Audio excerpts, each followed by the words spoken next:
I'm Rachel Padilla. I'm an artist. I'd like to talk about games. So when I was a kid, I didn't care much for games like Monopoly or Sorry. They caused too much drama and tension for my tastes. But games have evolved a lot since then. There are now games that are more cooperative-based, more team-based, and just different from what I grew up with. And with the artist and game maker, Tim Hutchings, I've found that his games tap into the imagination and really tend to broaden and expand the boundaries of the imagination.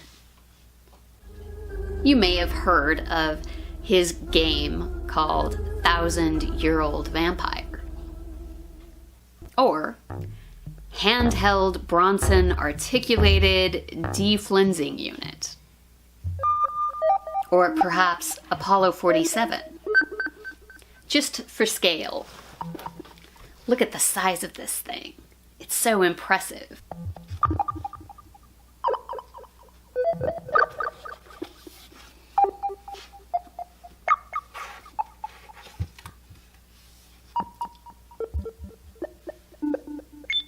It's a series of fascinating games, and those are just a few of them, but they can be played solo or they can be played with other people.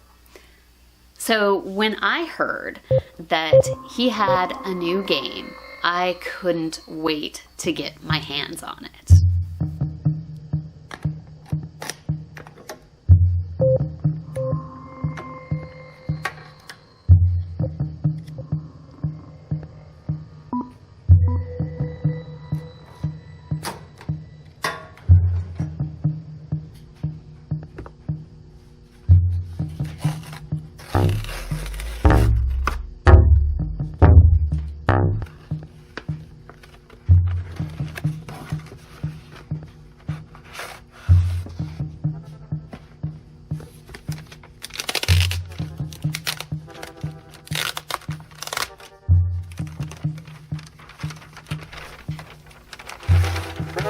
It's called a collection of improving exercises. And as with most of his books, it is absolutely beautiful. With silver embossing on the front cover, gold and silver on the side binding, and gold on the back. It's even got gold leaf pages.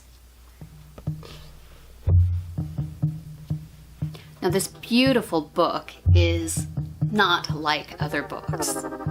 This book is intended to be a workbook.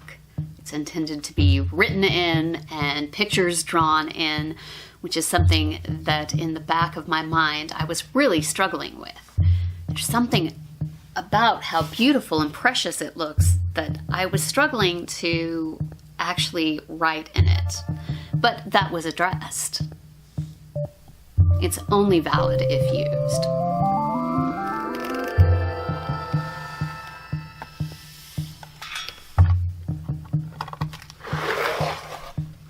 So with that, I begin. Now, I wouldn't really be interested in this book if it weren't going to expand my horizons and to challenge me creatively in some way, and that it does. Fortunately, there are a few reminders for perspective drawing, and I reviewed those carefully before starting. I'm an artist that prefers organic shapes, free-flowing lines, marks that aren't necessary with a ruler. However, perspective drawing is an important aspect of the exercises for improving that are included with this, what I'm going to call Create Your Own Adventure workbook. For the first exercise, we are instructed to complete the horizon line connecting the two dots. And then from there, using perspective drawing, I am to create my own ideal seaside home. A little beach hut. Now, as I began drawing, I was immediately challenged creatively.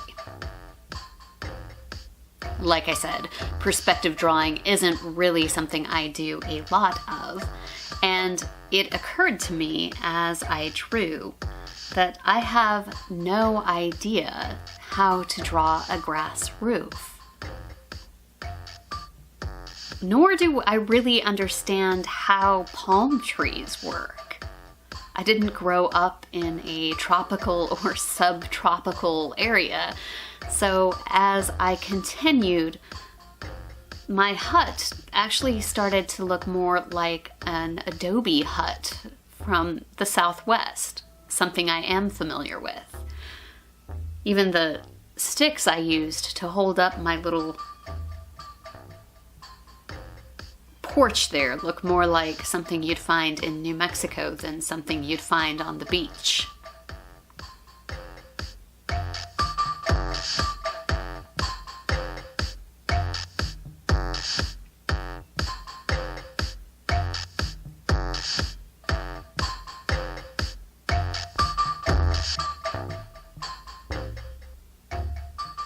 But as I continued, I really found that I was being challenged in a good way. It felt really good, really creative, outside of my normal comfort zone to do something on this scale that I'm not familiar with, that I'm not comfortable with. And it did begin to feel like a game.